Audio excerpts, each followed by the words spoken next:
तो गुरुजी, Marvel cinematic universe ने हर बार कुछ ऐसा किया है जिसको देखकर हम सबकी सांसें थम गई हैं। और अब मार्वल के फेज 6 की बात हो रही है और जो होने वाला है वो इससे पहले कभी नहीं हुआ था। फैंटास्टिक फोर की वापसी, जहां सुपर हीरो फैमिली एमसीयू में अपनी नई शुरुआत करेगी।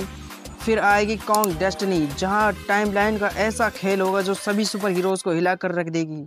और आखिर में सीक्रेट वॉर, सबसे बड़ा युद्ध जिसमें पूरे मल्टीवर्स की लड़ाई होगी। ये लड़ाई सिर्फ एवेंजर्स की नहीं होगी बल्कि एक्समैन, फैंटास्टिक फोर, स्पाइडरमैन से लेकर पुराने एमसीयू के सभी हीरोज वापसी करेंगे। मल्टीवर्स के टूटने से लेकर बैटल वर्ल्ड के निर्माण तक हर फिल्म एक नया इतिहास रचेगी।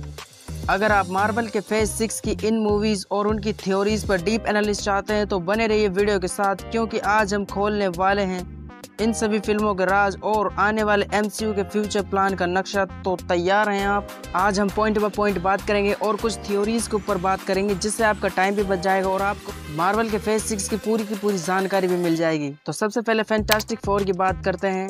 फैंटास्टिक फोर एमसीयू की सबसे इम्पोर्टेंट फैमिली, और ये इम्पोर्टेंट क्यों है इसके बारे में भी हम बात करेंगे। मार्वल फेज 6 की पहली बड़ी फिल्म होगी फैंटास्टिक फोर। दोस्तों, अगर हम कॉमिक्स की बात करें तो फैंटास्टिक फोर हमेशा से मार्वल को सबसे महत्वपूर्ण और इम्पोर्टेंट टीम रही है। रीड रिचर्ड, सू स्टॉर्म, जॉनी स्टॉर्म और बेन ग्रीन की यह टीम एमसीयू के फेज 6 में बहुत बड़ा रोल प्ले करेगी। लेकिन सबसे बड़ा सवाल ये है कि इनकी एंट्री कैसे होगी।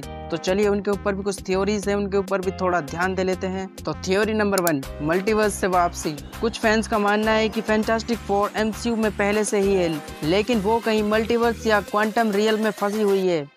ऐसा इसीलिए कहा जा रहा है क्योंकि हमें doctor strange in the multiverse of madness में रीड रिचर्ड का एक वर्जन देखने को मिला था। हो सकता है कि फैंटास्टिक फोर की टीम क्वांटम रियल में किसी मिशन के दौरान फंस गई हो और हाँ, एमसीयू में अब उनकी वापसी हो रही हो। थ्योरी नंबर 2, डॉक्टर डूम की एंट्री। कॉमिक्स में फैंटास्टिक फोर का सबसे बड़ा विलन है डॉक्टर डूम और एमसीयू में उसकी एंट्री हो रही है। फैंटास्टिक फोर की स्टोरी लाइन को डॉक्टर डूम से जोड़ना मार्वल के फेज 6 का एक महत्वपूर्ण कदम हो सकता है, क्योंकि डूम एक सिर्फ विलन नहीं बल्कि एक राजनीतिक लीडर भी है।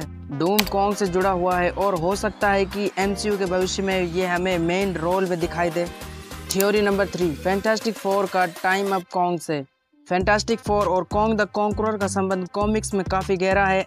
एमसीयू में फैंटास्टिक फोर की टीम कॉन्ग के खिलाफ एक इम्पोर्टेंट रोल निभा सकती है। कॉन्ग रीड रिचर्ड का दूर का वंशज माना जाता है और दोनों के बीच की लड़ाई बहुत ही खतरनाक होने वाली है। हो सकता है कि हमें फैंटास्टिक फोर की मूवी में कॉन्ग द कॉन्करर के खिलाफ कोई ना कोई क्लू मिल जाए।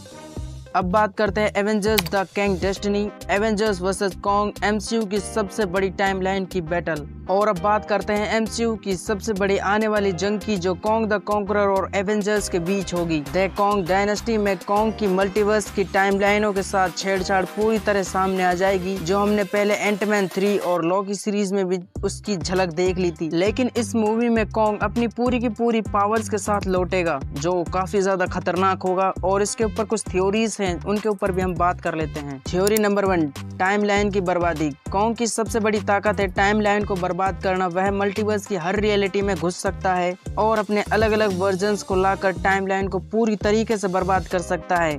कॉन्ग डायनेस्टी में हमें कॉन्ग के अलग अलग वर्जन्स देखने को मिल सकते हैं। रामा, एमोट्स और स्कारलेटर सटूरियन, ये सभी कॉन्ग के अलग अलग टाइमलाइन के वर्जन हैं, जो हो सकता है कि एमसीयू की टाइमलाइन में घुसने की कोशिश कर सकें। थ्योरी नंबर 2, कॉन्ग और एवेंजर्स की टाइमलाइन फाइट। इस मूवी में सबसे बड़ी लड़ाई कॉन्ग और एवेंजर्स के टीम के बीच होगी, जो कि टाइम के कंट्रोल के लिए हो सकती है। कॉन्ग के पास टाइम ट्रेवल करने की ताकत है और वह एवेंजर्स की टीम को अलग अलग टाइमलाइन में फंसाकर हरा सकता है। हो सकता है कि डॉक्टर स्ट्रेंज और एंटमैन और बाकी के एवेंजर्स कॉन्ग को हराने के लिए एक साथ आ जाएं, और ये मूवमेंट एवेंजर्स के फैंस के लिए काफी मजेदार होगा, क्योंकि काफी सारे एवेंजर्स कॉन्ग के खिलाफ लड़ेंगे और मूवी का मजा नेक्स्ट लेवल पर पहुंच जाएगा। थ्योरी नंबर 3, अब सबसे बड़ा सवाल यह है कि कॉन्ग डायनेस्टी में एवेंजर्स की टीम में कौन कौन से सुपर हीरो होंगे, क्योंकि अब एमसीयू में नए नए हीरोज की एंट्री हो चुकी है। इसलिए हमें पुरानी टीम के साथ साथ शांग-ची, कप्तान मार्वल, स्पाइडरमैन और शूरी, नई ब्लैक पैंथर हो सकती है, और एंटमैन भी शायद हो सकता है कि इस मूवी में हमें दिखाई दे। और भाई सबसे लास्ट में आता है एवेंजर्स का सबसे बड़ा इवेंट और मेरा सबसे ज्यादा फेवरेट, एवेंजर्स सीक्रेट वॉर। तो चलिए इसके बारे में डिटेल से जानते हैं और कुछ थ्योरीज हैं उनको भी हम रखेंगे कि क्या क्या इसमें हो सकता है और होगा। अब बात करते हैं मार्वल फेज 6 की सबसे बड़े इवेंट की, सीक्रेट वॉर्स। दोस्तों ये फिल्म एमसीयू के मल्टीवर्स गाथा की अंतिम चैप्टर होगी जिसमें सारे यूनिवर्स एक साथ टकराएंगे।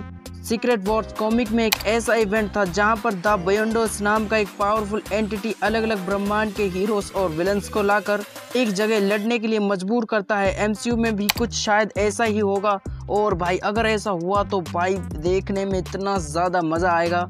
और इसी इवेंट में हमें देखने को मिलेगा कि डॉक्टर डूम कितना ज़्यादा पावरफुल है और फुल पोटेंशियल पावर के साथ डॉक्टर डूम इस मूवी में हमारे सामने आएगा।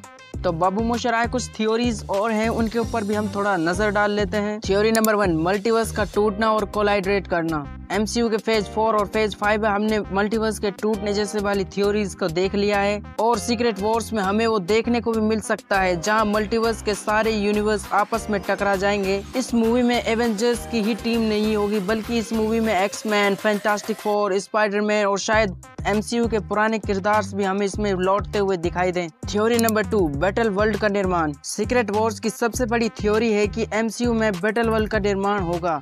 ये एक ऐसा ग्रह है जहां पर द बियॉन्डर्स सभी हीरोज और विलन्स को लड़ने के लिए मजबूर करता है। एमसीयू में बैटल वर्ल्ड का कॉन्सेप्ट शायद कॉन्ग और डॉक्टर डूम जैसे पावरफुल विलन्स से जुड़ा हुआ है। तो भाई लोग अगर आप लोग जानना चाहते हैं कि ये बियॉन्डर्स क्या है और अगर आप लोग जानना चाहते हैं कि इसके बारे में डिटेल से तो भाई कमेंट कर जरूर बताना और हम इसके ऊपर एक डिटेल वीडियो लाएंगे जिसके ऊपर हम पूरे डिटेल से इसके ऊपर समझाएंगे कि ये कौन है और ये क्या क्या कर सकता है।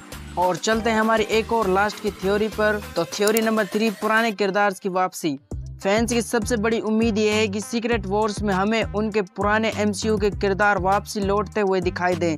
मल्टीवर्स के जरिए टोनी स्टार्क, आयरन मैन और स्टीव रोजर, कैप्टन अमेरिका जैसे किरदार को स्क्रीन पर फिर से वापस ला सकें। लेकिन क्या उनकी वापसी असल में होगी या वो भी कोई मल्टीवर्स के वेरिएंट होंगे, ये तो शायद अभी तक नहीं पता है। तो भाई लोग अभी तक यार चैनल पर नए हो तो चैनल को लाइक और सब्सक्राइब कर दीजिए क्योंकि हम आपके लिए ऐसे एवेंजर्स से रिलेटेड डीप थ्योरीज वीडियोस लाते रहते हैं। तो सब्सक्राइब कर दो यार, जल्दी से 10 के सब्सक्राइबर कंप्लीट करा दो।